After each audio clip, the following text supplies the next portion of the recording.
प्रश्नावली नंबर 3.2 है, जिसमें आज अपन एक प्रतिस्थापन विधि पढ़ेंगे। अब इस प्रतिस्थापन विधि में क्या करना है कि किसी भी x या y जो भी आपके पास जो चर दिया गया है उस चर के एक स्थान से दूसरे स्थान पर वैल्यू अपने को रखनी है। लेकिन ध्यान रखें कि ये जो रैखिक समीकरण युग्म है, अब देखिए ये रैखिक युग्म समीकरण है तो इसका मतलब ये है कि दो चर वाला रैखिक युग्म समीकरण है। समीकरण का मतलब क्या है, हमारे पास दो वैल्यूज दी गई है x + y = 14, यानी इसे बोलते हैं अपन दो चर वाला रैखिक समीकरण। कितने चर वाला रैखिक समीकरण? दो चर वाला रैखिक समीकरण। दो चर वाले रैखिक समीकरण का जो व्यापक रूप होता है ax + by + c बराबर क्या होता है 0, जो आपने कक्षा 8 में पढ़ा है। ठीक है, तो देखिए यहां पर ये x है और एक y है, ये दो चर हो गए। कितने चर हो गए? दो। लेकिन इनकी घात कितनी है? 1 1 है। तो इसका मतलब दो चर वाला रैखिक समीकरण। रैखिक समीकरण का मतलब होता है उसकी अधिकतम घात कितनी होती है? 1। कितनी होती है? 1। अब कितने चर है? दो। तो दो चर वाले रैखिक समीकरण। समीकरण क्यों है? क्योंकि यहां पर समता का चिन्ह और उधर अपने पास वैल्यूज है 0। इधर देखिए समता का चिन्ह है, बराबर में 14 है। कितने चर है? दो। तो ये हो गया दो चर वाला रैखिक समीकरण। अब देखिए सबसे पहले अपन इसमें लिखेंगे हल। हल में अपन लिखेंगे दिया हुआ, तो दिया हुआ क्या है अपने को? आरती का दिया हुआ क्या अपने को? x + बराबर 14। इसको समीकरण नंबर क्या दे दिया है? 1। दूसरा x + y बराबर 4, इसको दे दिया समीकरण 2। अब देखिए किसी भी एक समीकरण का आप x या y की वैल्यूज निकालना है तो अपन क्या करेंगे? समीकरण 2 से। तो ध्यान से देखना है इसको, एक प्रश्न अच्छे से समझ लिया तो पूरा का पूरा जो प्रश्नावली की क्वेश्चन है प्रतिस्थापन की बात करेंगे। तो समीकरण 2 से, तो मैं दो समीकरण नंबर 2 ये है ना, इसका प्रयोग कर रहा हूं। पहले लिखना नहीं है, पहले समझना है। x - y बराबर कितना है? 4। तो देखिए x - y बराबर 4 है ना, इस y को उधर भेज दूंगा, यानी समीकरण 2 से अपन कर रहे हैं ना, तो x बराबर इस किसका पक्षांतर कर रहा हूं? y का कर रहा हूं, तो y हो जाते किसका हो जाएगा? प्लस का। तो ये हो गया अपने पास समीकरण नंबर 3। अब इसका x का मान किस में प्रतिस्थापित करेंगे अपन? समीकरण 1 में प्रतिस्थापित करते हैं, इसीलिए इसको प्रतिस्थापन विधि कहते हैं। ठीक है, मतलब इस x की वैल्यू का स्थापन करना आपने किया। ठीक है, तो अपन क्या करेंगे? x का मान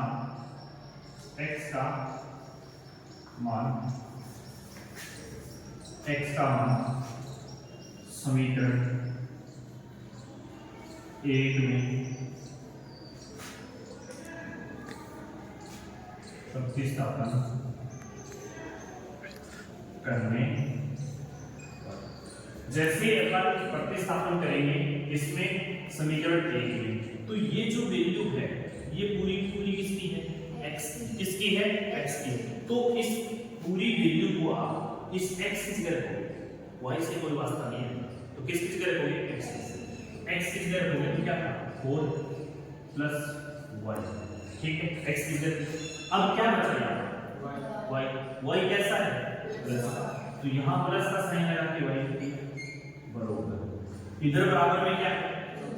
तो 14 लिखेंगे। अब देखिए आपको ये पता होना चाहिए कि चर को चर के पास, अचर को अचर के पास। तो अब रितिका बताएगी ये वैल्यू जो 4 है ये चर है या अचर? अचर। क्या है? अचर। और ये क्या है अपने पास? अचर। तो अचर के पास अचर को लेके जाएंगे तो अपने पास ये प्लस का विजाती किसका हो जाएगा? माइनस। तो अपने पास ये y और ये y जुड़ जाएंगे तो कितनी हो जाएगी? 2y ये एक y और ये एक y, 2y हो गए। हमेशा समझ में आ गए बराबर 4, ये 14 और ये 4 उधर जाएगा, किसका हो जाएगा? माइनस। तो अब घटाने पे वैल्यू क्या है? 10। इधर क्या है? 2y। तो चाहिए तो इसको डिवाइड में लिख दो या बराबर के होगी, कारण इसको काट दो। तो y का कितना आ गया? 5। तो अपना y का मान कितना आ गया? 5। y का मान किसमें रखते हैं? समीकरण 3 में रखते हैं। y का मान समीकरण कौन सी रखते हैं? 3 में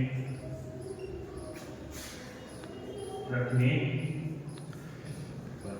जैसे अपन समीकरण 3 में रखेंगे तो समीकरण 3 यहां से ये है ना, तो x बराबर क्या रहेगा, x बराबर 4 प्लस y इसमें क्या है 5, तो अपने पास क्या रहेगा 9, x बराबर क्या है 9। अपन क्या कह सकते हैं, अतः x बराबर 9 तथा y बराबर 5। कहने का मतलब है इस तरीके से आपको एग्जाम में हल करना है। तो आशा करता हूँ ये क्वेश्चन अच्छे से समझ में आया होगा आपको। ठीक है, इसे नोट डाउन कीजिए और बढ़ते हैं। काफी अच्छा क्वेश्चन है जिसमें अपने को s माइनस टी बराबर दे दिया गया है। दूसरे में रखने के बाद वैल्यू जो दी गई है वो भिन्न में दी गई है। किस में दी गई है, भिन्न में। तो अपने को इसमें एलसीएम लेके इसको एक समीकरण बनाना है। तो हल में लिखेंगे अपन दिया हुआ, अब अपने को दिया हुआ क्या है s माइनस टी बराबर 1, जिसको अपन बोलेंगे समीकरण नंबर। दूसरा है उसको समीकरण नहीं देंगे तो पहले सिंपलीफाई करेंगे ताकि अपने पास वैल्यू सही तरीके से आ सके।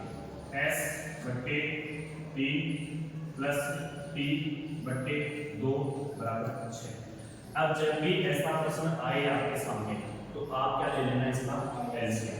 तो देखिए 3 और 2 का एलसीएम आपने पहले जो सवाल में अच्छे से सीख लिया है। कितना आएगा 6, कितना आएगा 6। तो मैंने जैसे इसका एलसीएम कितना लिया 6। अब देखिए इस 3 का इस 6 में क्या देना है, भाग देने में आपके पास रिजल्ट क्या है 2। उस 2 को आप इस s से गुणा करोगे तो 2s प्लस, अब कुछ 25 को 25 में सब देना, ये s ठीक है प्लस। फिर देखिए इस 2 का इस 6 में क्या दोगे भाग। जैसे ही भाग दिया तो रिजल्ट आया आपके पास क्या आया 3 को ऊपर वाले t से मल्टीप्लाई किया तो 3t बराबर क्या आ जाएगा 6। अब अपन करते हैं वज्र गुणा। तो यहां से लिखेंगे अपन वज्र गुणा करने का, वज्र गुणा करने। अब वज्र गुणा में क्रॉस मल्टीप्लाई होती है, जिसको इस 1 को तो इस पूरी वाली वैल्यू से गुणा करेंगे तो अपने पास क्या आ जाएगा, 1 से किसी संख्या को गुणा करेंगे तो वही संख्या आएगी 2s प्लस 3t। तो 1 से गुणा करोगे तो ये आएगा। फिर इस 6 को इस 6 से गुणा कर दोगे तो अपने पास रिजल्ट क्या आएगा 36। अब इसको समीकरण नंबर दे दिया, यहां तक किसी को कोई प्रॉब्लम। अब अपन देखो इसमें गुणा में वैल्यू तो अपन इसको नाम चेंज करके अपन समीकरण 1 से ले लें। s समीकरण 1 से, समीकरण 1 से क्या है, इस t को मैं उधर भेज दूं तो t यहां पर माइनस है, पक्षांतरण करने पर अपने पास वैल्यूज किसमें हो जाएगी प्लस में। तो s बराबर p प्लस t, यहां तक किसी को कोई दिक्कत नहीं। अब इसको नंबर दे दिया 3, कितना नंबर दे दिया 3 नंबर समीकरण। अब समीकरण 3 का मान किसमें रख देंगे 2 में रख देंगे। समीकरण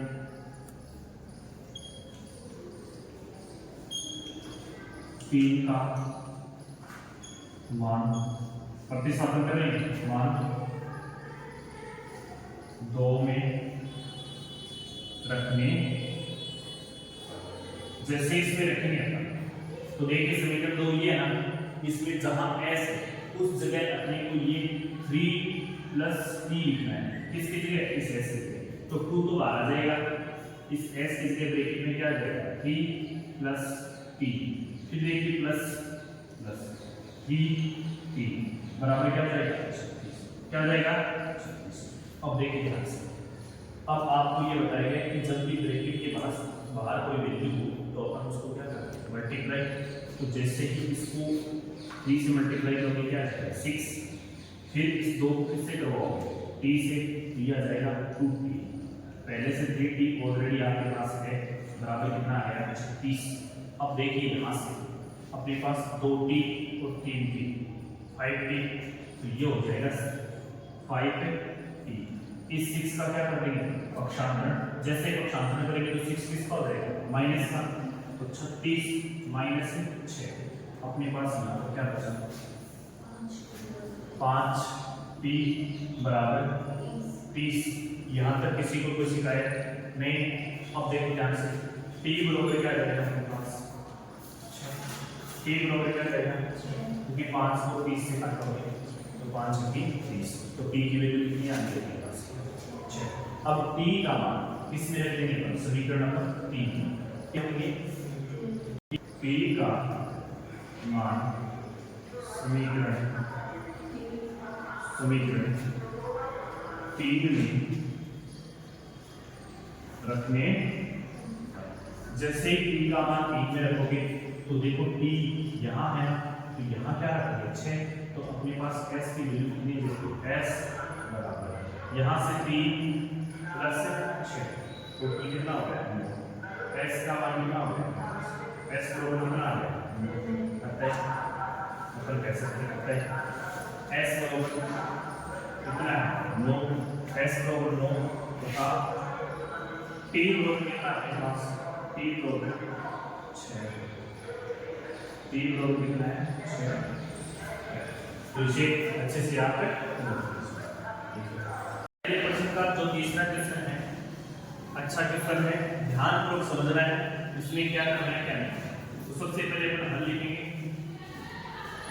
हल में अपने को क्या है दिया हुआ, तो जैसे ही अपन दिया हुआ लिखेंगे तो अपने पास वैल्यू क्या देगी 3x - y बराबर क्या है 3, इसको समीकरण नंबर क्या दे देंगे 1। दूसरा अपने पास 9x - 3y बराबर क्या है 9। अब देखिए इनसे क्या होगा कि अपने पास जो वैल्यू आएगी, तो चाहो तो आप इन पूरे मानों में से आप 3 को कॉमन ले सकते हो, क्या ले सकते हो 3 को कॉमन। अब इसको मैं दो तरीके से बताना चाहूंगा कि जैसे अपन इसमें 3 कॉमन लेंगे, तो जैसे ही मैंने 3 बाहर ले लिया, तो यहाँ से देखिए यहाँ क्या बचा 3x और माइनस क्या है अपने पास y, और इधर क्या बचा 9। जैसे ही इसको काटोगे तो आपके पास 3x - y बराबर क्या बचा 3, क्या बचा 3। ये वाले समीकरण जो 2 नंबर समीकरण दिए मैंने, वो वाले समीकरण और एक वाले समीकरण सेम टू सेम नहीं है क्या, जब दो समीकरण एक जैसी होंगी तो उसका मतलब होगा कि एक ही रेखा पे दूसरी रेखा यानी संपाती होता है, क्या होता है संपाती, और जब संपाती होता है तो उसका मतलब होता है वहां पर अपरिमित हल होते हैं। कैसे हल होते हैं, अपरिमित हल, तो यानी एक रेखा के ऊपर दूसरी रेखा अपने पास संपाती आई ना बस में। तो इस प्रकार से आप ये लिख सकते हो समीकरण 1 और समीकरण 2 से कर सकते हैं कि इसके अपरिमित हल होंगे, यानी अनेक हल होंगे, क्या होंगे इसके अनेक हल होंगे। तो अपन लिखेंगे अतः समीकरण 1 व 2 से हम कह सकते हैं कि इसके अपरिमित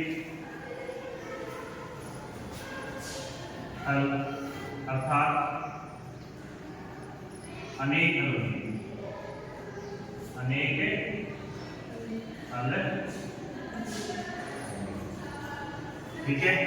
इसे इस प्रकार से नोट कीजिए, इसका दूसरा रूप दूसरा तरीका है वो करना इसी तरीके से, लेकिन जब आप कॉमन नहीं हो और आपके दिमाग में ये हो कि अपन प्रतिस्थापन से करें तो कैसे करें, तो देखिए इसका सेकंड जो मेथड है अपना, ठीक है, तो वो अपने को इसका हल करेंगे वो किस प्रकार से करें।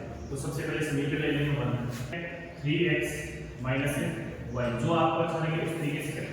इसको दे दिया समीकरण नंबर, दूसरा 9x - 3y बराबर क्या रहेगा 9, इसको दे दिया मैंने समीकरण नंबर 2। अब देखिए समीकरण 1 से, समीकरण 1 से आप लोग क्या करोगे, y को उधर भेज दो, या फिर आप इस y को उधर भेजने के बाद इस 3 को इधर ले आओ, ठीक है। तो y बराबर क्या आ जाएगा अपने पास, y बराबर आ जाएगा अपने पास 3x - ये -2 आया क्योंकि ये 3 प्लस का था, पक्षांतर करने पे इधर आते किसका हो गया माइनस का, ये y उधर जाते किसका हो गया प्लस का। तो देखिए ये आ गया अपने पास समीकरण नंबर 3। समीकरण 3 का मान समीकरण 2 में लिखने पर, समीकरण 3 का मान समीकरण 2 में रख देंगे, 2 में रखने जैसे रखोगे आप समीकरण 2 में तो अपने पास वैल्यू क्या है, देखिए ध्यान से, इस y की वैल्यू यहाँ पर रखोगे y की जगह, तो पहले से 9x है ना, तो 9x, फिर देखिए माइनस 3 ब्रैकेट में क्या आ जाएगा 3x माइनस 3 बराबर क्या आ जाएगा आपके पास इधर से 9, क्या आ जाएगा। अब अपन यहाँ से 9x कर सकते हैं, फिर माइनस इसको अंदर भेजोगे तो ये क्या हो जाएगा माइनस का 9x, फिर ये अंदर इससे गुणा होगा तो माइनस और माइनस क्या हो जाएगा प्लस, कितना हो जाएगा 9, और इधर अपने पास क्या है 9। देखो ये वैल्यू घटने पे घट जाएगी दोनों, क्योंकि एक प्लस की और एक माइनस की। अब आपके पास क्या बचा, इधर से अपने पास क्या बचा 9 बराबर 9। अब बताइए दोनों पक्षों में नॉर्मल नहीं है, तो इसका मतलब दोनों पक्ष क्या है बराबर, तो अपन कह सकते हैं कि इसमें एप्रीमेट हल होंगे, यानी इसके क्या होंगे अनेक हल होंगे, क्योंकि रेखाएं कैसे होगी समता, कैसे होगी समता। तो यही लाइन आपको इसके नीचे ड्रॉ करनी है, समझ गए। आशा करता हूँ दोनों तरीके आपको अच्छे से समझ में आए होंगे, जो आपको बेस्ट लगे उसी तरीके से आप कर सकते हो, लेकिन मेथड आपको एक ही यूज करना है, ये अपना फर्स्ट मेथड है और ये अपना सेकंड मेथड है, ठीक है। इसी नोट दिया गया है, इसमें 2 चर वाला रैखिक समीकरण है। अब इसको ध्यानपूर्वक देखना कि आप कहोगे कि इसमें पॉइंट है इसलिए थोड़ा सा हार्ड लग रहा है, लेकिन इसमें पॉइंट जब भी आपके पास एक अंक पे दिया गया है तो आप बटा में क्या लगा सकते हो 10, 2 अंकों पे यदि पॉइंट दिया गया है तो बटा में क्या लगा सकते हो 100। जैसे पॉइंट हटा देंगे उसके बाद अपन वैल्यूज को हल करेंगे, तो सबसे पहले तो इसको सिंपलीफाई रूप में लिखेंगे, हल में वही लिखना है, क्योंकि एग्जाम में आपको प्रश्न तो लिखना नहीं है, ओनली उत्तर लिखना है, तो इसलिए अपन दिया हुआ लिखते हैं ताकि बार बार अपने को पेपर में देखना ना पड़े।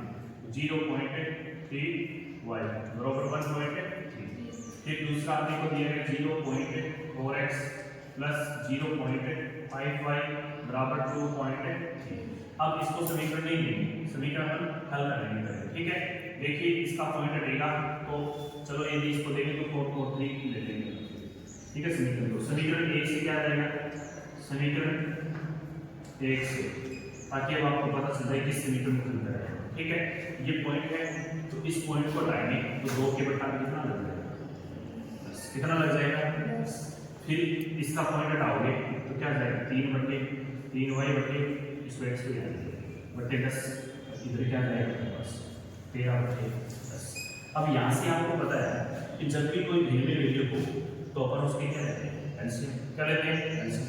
इधर ऑलरेडी 10 तो कट जाएगा ना, ताकि आपको पता चले कैसे कट रहा है, तो इधर जाएगा 2x प्लस 3y बटे 10 और इधर 13/10।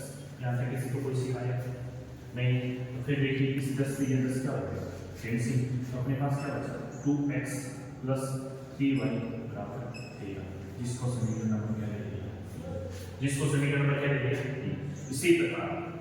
इसी प्रकार समझ गए कि इसी प्रकार जैसे लिखोगे तो अगला समझ जाएगा कि आपने इसका पॉइंट हटाया तो बच्चे क्या रहेगा 10, इसका पॉइंट हटाया तो बच्चे क्या रहेगा 10, तो 10 से पॉइंट हटाया तो क्या रहेगा 10, और 10 से 10 क्या हो जाएगा कैंसिल। इसको लिख सकते हैं डायरेक्ट कि 4x प्लस 5y बराबर 23, इसको समीकरण नंबर क्या करेंगे, ये अपना क्या हो जाएगा समय, यहाँ पर लिख दिया इसी, समझ गए। तो अपना समय बच गया, ये अपने को प्रोसेस करके लिखने की जरूरत नहीं, समझ गए। होगा ऐसे अब अपन क्या करेंगे, किसी भी एक समीकरण से अपने को x या y की वैल्यू निकालनी और उसको प्रतिस्थापित करना। तो बताइए इससे अपन करते हैं, तो समीकरण 3 से, समीकरण 3 से जैसे अपन समीकरण 3 का यूज करेंगे तो अपन देखो यहाँ पर 2x उधर जाते ही किसका हो जाएगा 13 माइनस 3y, ये हो गया ना, 2 का क्या वैल्यू बन जाएगा, गुणा में क्या तो भाग लगेगा, ये ध्यान रखना, प्रश्न आया हुआ है x, ठीक है। अब x की वैल्यू अपने पास कितनी आ गई 13 माइनस 3y बटे 2। अब 2 क्यों आया बाद में, इसका होता है कि ये x से क्या था मल्टीप्लाई, x से क्या था मल्टीप्लाई। अब देखिए इसको दे दिया समीकरण नंबर 5। अब समीकरण 5 का मान किसी में भी रख सकते हो आप, 4 में रखवा दें तो समीकरण 5 का मान x का मान समीकरण कौन सी में रखते हैं 4 है, तो समीकरण 4 में रखने पर जैसे अपन 4 में रखेंगे तो अपने पास वैल्यू क्या है, x की वैल्यू यहाँ रखोगे तो अपने पास क्या था 4 गुणा में क्या जाएगा 13 माइनस 3y बटे 2 ठीक। फिर कैसा साइन है प्लस का, तो प्लस का साइन आ जाएगा 5y बराबर क्या था 23। अब देखिए 23 है, यहाँ पर अपने पास मल्टीप्लाई में क्या है 4, तो इस 2 से क्या हो जाएगा कैंसिल, तो अपने पास वैल्यू क्या जाएगी कटेगा 2। अब ये 2 बाहर आ गया तो 13 माइनस 3y प्लस 5y बराबर 23। अब देखिए ब्रैकेट के बाहर कोई नंबर है उसको अपन क्या करेंगे मल्टीप्लाई अंदर भेजेंगे, तो वैल्यू यहाँ से क्या आ जाएगा अपने पास आ जाएगा 13 दूनी 24, फिर माइनस 2 3 6y प्लस 5y बराबर कितना आ गया 23। तो देखिए ये माइनस का है और ये प्लस का है, तो माइनस का क्या बचेगा 1, माइनस का y लेते और इस 26 को उधर भेज दें तो क्या आ जाएगा 23 माइनस 26 क्या बचेगा माइनस का 3, इधर से माइनस का माइनस से माइनस कट गया y बराबर क्या आ गया। अब ये मान इनको किसी भी एक समीकरण में रखना है, तो पहले आप यहाँ तक नोट कीजिए इसको, फिर अपन देखते हैं कर लिया आपने। अब देखो y बराबर क्या था अपने पास 3 था, तो इस y की वैल्यू अपन इस समीकरण 5 में रखेंगे, तो y का मान समीकरण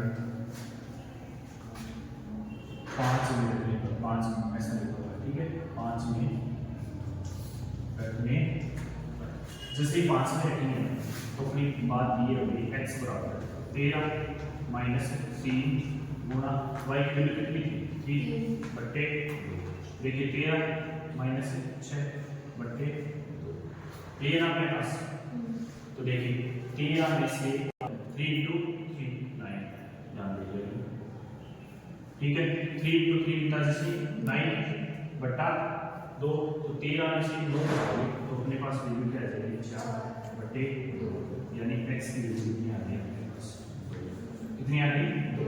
पहले से अतः x बराबर तो आ गया 2 तथा y बराबर कितना आ गया अपने पास से 3।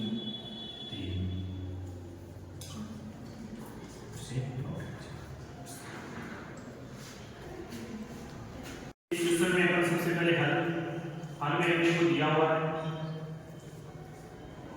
जो दिया है उसको लिख लेंगे। दिया हुआ क्या है √2x प्लस √3, ये y पे रूट नहीं है, सिर्फ संख्याओं पे रूट है, बराबर क्या है अपने पास 0, बराबर में 0 है ना, समीकरण नंबर क्या लिखिए इसको। दूसरा अपने पास क्या है √3x माइनस √8y बराबर 0, समीकरण नंबर है। अब अपन क्या करेंगे किसी एक वैल्यू को अपन हटाएंगे, तो अपन जैसे समीकरण इसका प्रयोग करेंगे, समीकरण क्या है अपने पास समीकरण 2, तो समीकरण 2 में y को उधर ले जाएंगे तो अपने पास क्या जाएगा समीकरण 2 से, समीकरण 2 से क्या जाएगा √3x बराबर √8y, क्योंकि ये 8y है रूट में 8y, तो ये इधर कैसा था माइनस उधर जाके किसका हो गया। अब देखो यहाँ पर ये वाली वैल्यूज क्या हो रही है गुणा हो रही है, तो ये 5 में जाएगी 5 रह जाएगी, तो अपन लिखेंगे x बराबर √8 बटे √3 क्या लिखोगे आई पास पर चाहो तो आप इसको लिख सकते हो पूरे पे √8 बटे 3। अब ये वैल्यू में कहाँ रखूंगा x के स्थान पर, कहाँ पर रखूंगा x के स्थान पर, तो x के स्थान पर रखेंगे तो अपने पास वैल्यू आ जाएगी, इसको देखेंगे समीकरण नंबर 3, x का मान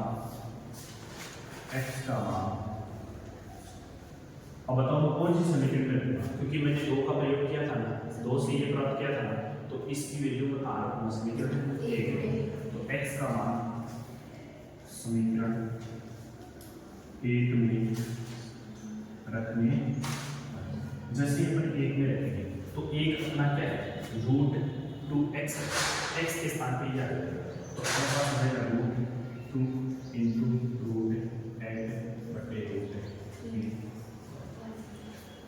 प्लस अपने पास क्या है, प्लस √3y बराबर क्या है अपने पास 0। अब देखो ये अंदर मल्टीप्लाई हो सकता है, जैसे अंदर मल्टीप्लाई होगा तो रूट का अंदर होगा, तो 8 दूनी क्या हो जाएगा 16। अब ऊपर आ जाएगा √16, बचा में आ जाएगा √3y। अब मेरे को लेना पड़ेगा एलसीएम, क्या लेना पड़ेगा, क्योंकि इधर √3y बटा ये हो गया, जैसे एलसीएम दूंगा ऊपर तो क्या हो गया 4, रूट हट गया ना, ये हो गया 4y, एलसीएम लेने √3 का √3 में भाग दिया 1, ऊपर ये 2y आया 2 आया 2y, क्योंकि 16 का रूट होता है 4, फिर प्लस इधर 1 का डिवाइड किया √3 में √3 को इससे मल्टीप्लाई करोगे तो अपने पास वैल्यू क्या आ जाएगी, बराबर क्या जाएगा, क्या जाएगा 0। अब देखिए यहाँ से ये वज्र गुणा हो गया, वज्र गुणा करने की वैल्यू क्या रहेगी, वज्र गुणा करने पर जैसे अपन वज्र गुणा करेंगे तो ये 0 से मल्टीप्लाई होगा तो 0 हो जाएगा, इधर अपने पास क्या होगा 7y बराबर क्या हो जाएगा 0। अब समझ गए ना 7y क्यों हुआ, क्योंकि 4 और 3 कितने हो गए 7, तो अपने पास y बराबर क्या आ जाएगा 0, y बराबर क्या आ जाएगा 0 क्यों हुआ, क्योंकि ये मल्टीप्लाई में था तो 7 का क्या लग गया भाग, 7 का क्या लग गया भाग, तो इस प्रकार से y की वैल्यू आ गई। तो y का मान आरंभ हो गया समीकरण 3, y का मान समीकरण 3 में रखने पर, समीकरण 3 में रखने पर, अब समीकरण 3 में रख दिया मैंने, तो देखिए यहाँ से अपने पास x बराबर क्या रहेगा, ये रूट में क्या था 8/3 गुणा में क्या जाएगा 0, y के से क्या है 0, तो x बराबर भी क्या रहेगा 0, x बराबर भी क्या रहेगा 0 कहता है x बराबर 0 तथा y बराबर 0। बताओ यहाँ तक किसी को कोई शिकायत, तो आपको अच्छे से इसको समझना है, घबराना नहीं है यदि रूट में वैल्यू बेहतर है, समझ गए। जैसे स्टेप बाय स्टेप अपन चलते रहेंगे तो क्वेश्चन इजी बनता रहेगा, सिर्फ आपको x या y में से किसी एक को चेंज करना है, उसके बाद उस मान को किसी भी एक समीकरण में रखना है, जिस समीकरण का प्रयोग किया उसमें मत रखना, उसके अलावा ताकि नीचे हो जाए, ठीक है। और ये ध्यान दे लेना जब भी आपके पास बटे में वैल्यू हो तो वो ध्यान दे लेना कि अगले से कैसे कट रही है या नहीं, तो वरना थोड़ा सा क्या है कि आपको भाग देने में दिक्कत, ठीक है। तो आप अच्छे से इसको नोट कीजिए। हल लिखेंगे, हल में अपने को जो दिया गया उसको लिखेंगे, दिया हुआ, अब अपने को क्या दिया हुआ 3x/2 - 5y/3 बराबर -2। मैं इसका एल्सियम लेके इसको पहले सिंपलीफाई कर दूं, तो जैसे ही एल्सियम लेंगे 2 और 3 का दिया हुआ है बराबर क्या जाएगा 13/6। अब इसको समीकरण 1 ले लिया और इसको समीकरण 2। अब समीकरण 1 से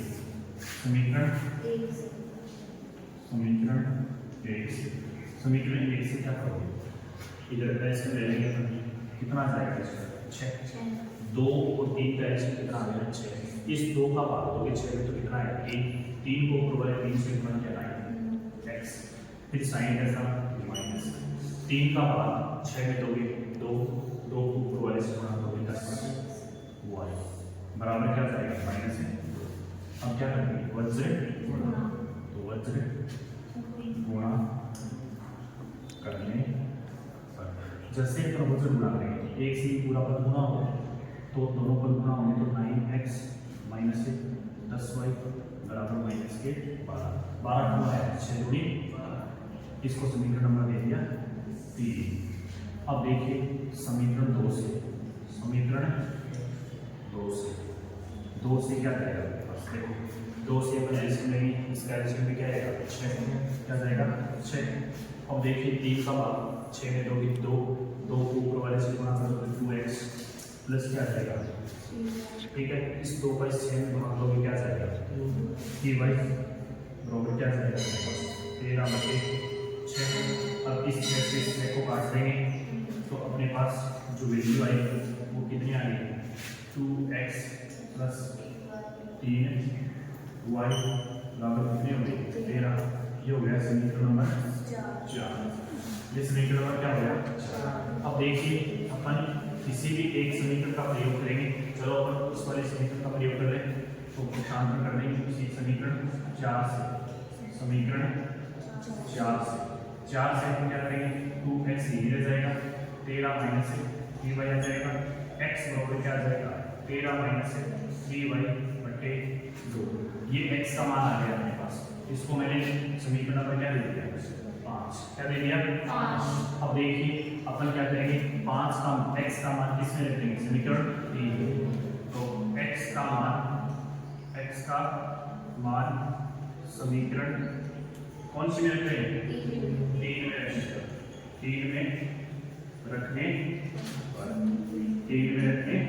जैसे 3 में रखोगे तो 3 ये है ना, तो यहाँ पर x का मान रखोगे 9 13 माइनस 3y/2 फिर क्या जाएगा -10 y बराबर क्या जाएगा -12। अब देखिए यहाँ से ये वैल्यू अपने पास है, अपन इसको मल्टीप्लाई करवा देंगे तो अपने पास y वैल्यू है।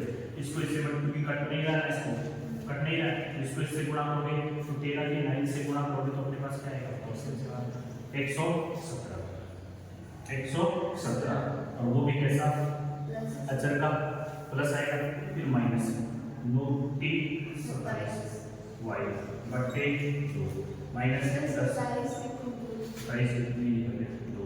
अब देखो मैं इसका डायरेक्ट एडिशन दे दूं, ठीक है। तो डायरेक्ट एडिशन दूंगा तो यहाँ पे कितना आ जाएगा 20 कितना हो जाएगा बट्टा में क्या जाएगा 2 बट्टा में क्या जाएगा 2। तो इधर अपने पास क्या है इसका 12, क्या है इसका 12।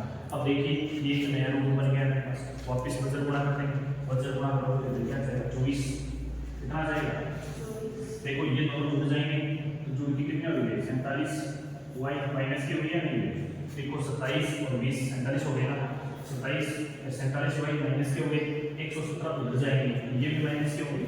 तो कहने का मतलब है इससे 2 से इसको मैं पहले डायरेक्ट गुणा कर रहा हूँ 24 हो जाएगा क्योंकि वज्र गुणा करने से तो मैं इसे कम कर रहा हूँ तो -24 क्यों आए इस बात को मैं बार-बार बोल रहा हूँ। इस 2 को इस 12 से गुणा किया है, -12 से क्या किया है गुणा, तो ये माइनस का क्या हो गया 24 और ये 17 उधर जाते ही किसका हो जाएगा -117 क्योंकि इधर प्लस था ना उधर जाते ही किसका हो जाएगा। अब देखिए इधर क्या बचा -47 y। अब देखिए 7 और 4 कितने हो गया, फिर देखिए 2 और 11 कितने हो गए मेरे पास कितने हो गए 13 कितना हो गया 14 ये हो गया 14, ठीक है। अब उधर ये माइनस है, इस माइनस से ये माइनस कट जाएगा। अब अपन ये भी 47 का भाग देंगे किसमें 141 में तो कितने टाइम जाएगा ये सॉरी ये 2 ही है 2 आएगा ना 4 आएगा। देखिए ये माइनस इस माइनस से कट जाएगा, ये 141 है कितने 141 ये 141 है 141 ये 1 नहीं ये माइनस था उसको इसे काट दिया प्लस हो गया। अब इसका जैसे 141 में हम भाग देंगे इसका 47 का तो y का कितना हो जाएगा मेरे पास 3 कितना हो जाएगा ये y का मान आ जाएगा मेरे पास। अब y का मान कहाँ रखेंगे y का मान इस समीकरण में रखेंगे अपन कौन सी में 5 वाले समीकरण में रखेंगे, ठीक है। तो यहाँ तक नोट कीजिए y का मान समीकरण कौन सी है समीकरण 5 है ना 5 में रखने समीकरण 5 में रखने पर 5 में रखो 5 क्या है x बराबर 13 माइनस 3 गुणा 3 कर देना क्योंकि y का मान कितना है 3 बट्टा कितना है 2 बताओ 13 से कितना घटाना है 9 बट्टा तो कितना बच सकता है? 6 में से 9 घटाते कितना बचेगा? 4। तो 4 में अपन 2 का भाग देंगे तो x बराबर क्या चलेगा? x बराबर क्या चलेगा? 2। x का मान कितना है? अपन लिख सकते हैं ना, अतः यही लिख देना, अतः x बराबर 2 तथा y बराबर 3। तो इसे नोट कीजिए। तो आशा करता हूँ कि ये पहला प्रश्न आपका समाप्त हो गया और सारे के सारे इसके क्वेश्चन आपको अच्छे से समझ में आए होंगे। तो वीडियो को ज़्यादा से ज़्यादा शेयर कीजिए। जय हिंद।